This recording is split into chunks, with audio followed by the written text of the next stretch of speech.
Hello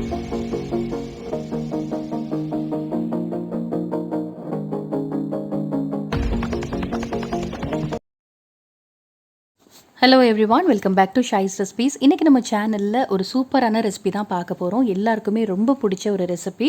இது வந்து mutton kurma செய்கிறது ரொம்ப ஈஸி, ரொம்ப வித்தியாசமாக இருக்கும். முஸ்லீம்ஸ் வீட்டில் அடிக்கடி இந்த ரெசிபி செய்வாங்க. எப்படி செய்யலான்னு பார்க்கலாம். வீடியோக்குள்ளே போகிறதுக்கு முன்னாடி இது வரைக்கும் நம்ம சேனலை சப்ஸ்கிரைப் பண்ணலன்னா உடனே ஷைஸ் ரெசிபீஸ் சேனலை சப்ஸ்கிரைப் பண்ணுங்கள். பக்கத்தில் இருக்க நோட்டிஃபிகேஷன் பெல் ஐக்கானையும் ப்ரெஸ் பண்ணிக்கோங்க. அண்ட் இந்த வீடியோ ஃபுல்லாக ஸ்கிப் பண்ணாமல் பாருங்கள். ஒரு குக்கரில் 2 டேபிள் ஸ்பூன் அளவு நான் வந்து ரீஃபைண்ட் ஆயில் சேர்த்துருக்கேன். அது சூடானதுக்கப்புறமா 3 ஏலக்காய், 3 கிராம்பு, அதுக்கப்புறம் 2 துண்டு பட்டை, இதை மட்டும் சேர்த்துருக்கேன். இதோட வேறு எந்த ஸ்பைசஸுமே ஆட் பண்ணாதீங்க. இது 3 மட்டும் போதும். இது நல்லா பொரிஞ்சதுக்கப்புறமா 3 பெரிய வெங்காயம், இதை வந்து தின்னாக ஸ்லைஸ் பண்ணி வச்சுருக்கேன். இப்போ அது இதோட சேர்த்துக்கலாம். இன்றைக்கி நான் செய்கிற அளவு 4லேருந்து 5 பேர் தாராளமாக சாப்பிடக்கூடிய அளவுக்கு இன்றைக்கி நான் இந்த மட்டன் குருமா செய்கிறேன். வெங்காயத்தை சேர்த்துட்டு ரொம்ப பொன்னிறமாக வரணும் அப்படின்லாம் அவசியம் கிடையாது. கண்ணாடி பதம் வர வரைக்கும், அதாவது நல்லா டிரான்ஸ்பரண்ட் ஆகிற வரைக்கும் இதை வதக்கி விட்டால் போதும். அடுப்பை மீடியம் ஃப்ளேமில் வச்சு வதக்கி விட்டுக்கோங்க.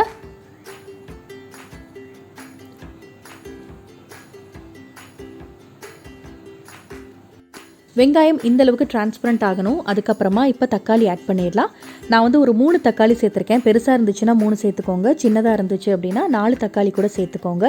சேர்த்துட்டு இது ஒரு தடவை மிக்ஸ் பண்ணி விட்டுக்கலாம். அதுக்கப்புறமா இப்போ நம்ம மட்டன் ஆட் பண்ண போகிறோம். இப்போ வந்து குருமாவுக்கு கொஞ்சம் கொழுப்போடு இருக்க மட்டன் அந்த மாதிரி சேர்த்துக்கிட்டிங்கன்னா குருமாவோட டேஸ்ட் ரொம்ப நல்லாயிருக்கும். இப்போ நான் ஒரு 3/4 கிலோ மட்டன் சேர்க்குறேன். இதே மாதிரி தான் சிக்கன் செய்யும் போதும் இதே ப்ரொசீஜர் தான் குருமா செய்கிறது. ஆனால் வந்து சிக்கனுக்கு ஒரு விசில் விட்டால் போதும். மட்டன் அப்படிங்கிறதுனால ஒரு 4லேருந்து 5 விசில் நம்ம விடுவோம். இப்போ மட்டன் சேர்த்தாச்சு. இப்போ தேவையான அளவு உப்பு சேர்த்துக்கலாம். அதுக்கப்புறமா உங்கள் காரத்துக்கு ஏற்ற மாதிரி பச்சை மிளகா சேர்த்துக்கலாம். நான் ஒரு 4 பச்சை மிளகா சேர்த்துருக்கேன். கொஞ்சமாக வந்து மஞ்சள் தூள் ஆட் பண்ணிடலாம்.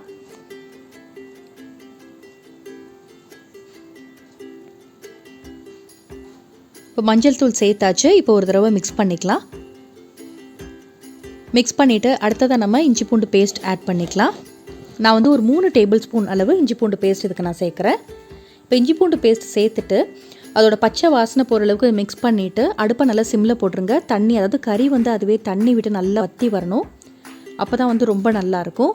அது வரைக்கும் சிம்மில் போட்டு நம்ம வெயிட் பண்ணணும். இப்போ நம்ம இஞ்சி பூண்டு பேஸ்ட் இப்போ சேர்த்ததுக்கப்புறமா அடுப்பை வந்து சிம்மில் வச்சிடலாம்.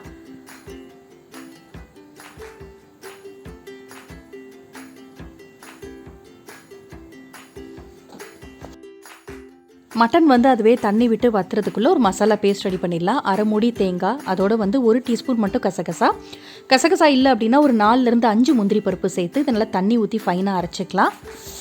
இப்போ நான் சொன்ன மாதிரி பாருங்கள், மட்டன் அதுவே தண்ணி விட்டு நல்லா வத்தி இருக்கு. அந்த தக்காளிலாம் பாருங்கள் நல்லா குழஞ்சிருச்சு பாருங்கள். இதனால தான் நம்ம ரொம்ப அந்த தக்காளிலாம் வதக்கி விடலை. வாசனை ரொம்ப சூப்பராக வந்திருக்கு. அந்த பட்டை கிராம்பு ஏலக்காவோட வாசனை, அந்த இஞ்சி பூண்டு எல்லாமே ரொம்ப நல்லாயிருக்கு. இந்த ஸ்டேஜில் வந்து ஒரு கை நிறைய புதினா மல்லி அதை சேர்த்துக்கோங்க. இந்த குருமாக்கு கண்டிப்பாக புதினா மல்லி சேர்க்கணும். அப்போ தான் நல்ல வாசனையாக இருக்கும். அதையும் சேர்த்துட்டு ஒரு தடவை மிக்ஸ் பண்ணிக்கலாம்.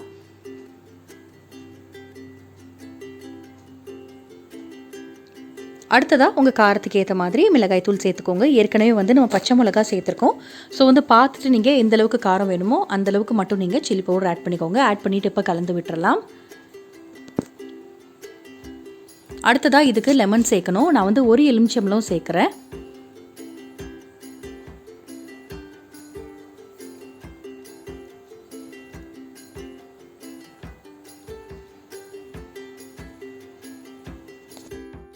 அடுத்ததாக இப்போ நம்ம தயிர் சேர்க்க போகிறோம். ஒரு 250 ml வந்து கெட்டியான தயிர் சேர்த்துக்கோங்க. இந்த குருமாக்கு இந்த தயிர், எலுமிச்சம்பழம், புதினா இதெல்லாம் தான் நல்ல ஃப்ளேவர் கொடுக்கும். இது வந்து கீ ரைஸ் கூட ஒரு சூப்பரான ஒரு காம்பினேஷனாக இருக்கும்.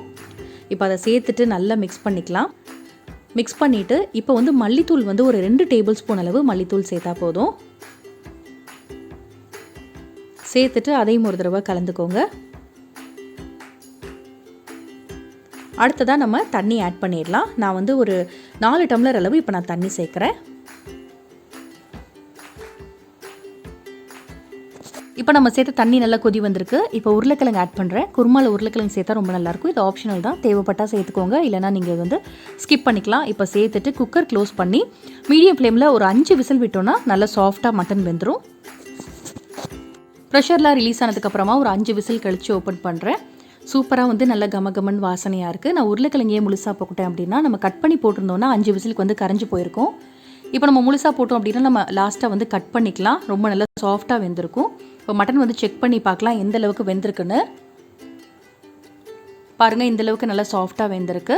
இப்போ அடுப்பை ஆன் பண்ணிடுங்க, சிம்மில் வச்சுருங்க. நம்ம அரைச்சி வச்சுருக்க இந்த தேங்காய் பேஸ்ட் இருக்கு இல்லையா, அதை ஆட் பண்ணிக்கலாம். கசகசா அதோட சேர்த்து கூட நீங்கள் 2 முந்திரி பருப்பு ஆட் பண்ணிக்கலாம். இல்லை கசகசா வேணாம் அப்படின்னா 4-5 முந்திரி பருப்பு கூட நீங்கள் சேர்த்து அரைச்சி சேர்த்துக்கலாம். இப்போ இந்த குருமாவுக்கு தேவையான அளவு தண்ணி சேர்த்துக்கலாம். அடுப்பை நல்லா சிம்மில் வச்சுருங்க. டேஸ்ட்டு பார்த்துக்கோங்க, காரம் உப்பு எல்லாம் கரெக்டாக இருக்கான்னு. எனக்கு உப்பு மட்டும் கொஞ்சம் கம்மியாக இருந்தது, அதனால் நான் கொஞ்சம் உப்பு மட்டும் சேர்த்துக்கிட்டேன். இப்போ ஒரு அடுப்பை சிம்மில் வச்சு 10-12 நிமிஷம் நல்லா கொதிக்கட்டும். அதுக்கப்புறமா கேஸ் ஆஃப் பண்ணிடலாம். இல்லை தேங்காய் மல்லித்தூள் இதோட பச்சை வாசனையெல்லாம் வந்து நல்லா போயிடும்.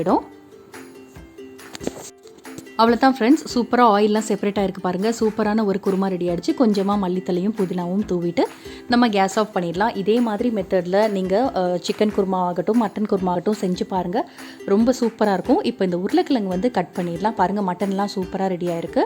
நீங்கள் இந்த கீ ரைஸ் கூட வச்சு சாப்பிட்டு பாருங்கள், பரோட்டா கூட வச்சு சாப்பிட்டு பாருங்கள், சூப்பராக இருக்கும்.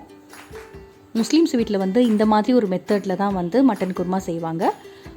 இப்போ கடைசியாக இந்த மாதிரி நீங்கள் கட் பண்ணி போட்டுக்கலாம். அந்த உருளைக்கிழங்கு சாப்பிடும் போது ரொம்ப நல்ல டேஸ்ட்டாக இருக்கும்.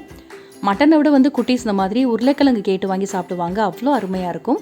இப்போ நம்ம கேஸ் ஆஃப் பண்ணிடலாம். இன்றைக்கி நான் வந்து இந்த மட்டன் குருமா கீ ரைஸோடு செஞ்சுருந்தேன். அவ்வளோ சூப்பராக இருந்துச்சு. எல்லாருமே என்ஜாய் பண்ணி சாப்பிட்டோம். நீங்கள் ஒரு தடவை ட்ரை பண்ணி பாருங்கள். அடிக்கடி வந்து நீங்கள் கீ ரைஸோட இந்த மட்டன் குருமா செஞ்சு சாப்பிடுவீங்க. ட்ரை பண்ணி பார்த்துட்டு ஏதாவது டவுட் இருந்தால் கூட கமெண்ட் செக்ஷனில் கேட்கலாம். இந்த வீடியோ பிடிச்சிருந்துச்சு அப்படின்னா லைக் பண்ணி ஷேர் பண்ணுங்கள். இந்த மாதிரி ரெசிபிஸ் நிறைய வேணும்னா நம்ம ஷாய்ஸ் ரெசிபிஸ் சேனலையும் சப்ஸ்கிரைப் பண்ணுங்கள். பக்கத்தில் இருக்க நோட்டிஃபிகேஷன் பெல் ஐக்கானையும் ப்ரெஸ் பண்ணிக்கோங்க. ஸோ தட் நாங்கள் போடுற ரெகுலர் அப்டேட் உங்கள் மொபைலில் தேடி வரும். பி பாசிட்டிவ், எப்போவுமே ஹாப்பியாக இருங்க. Take care. Thank you and thanks for வாட்சிங்.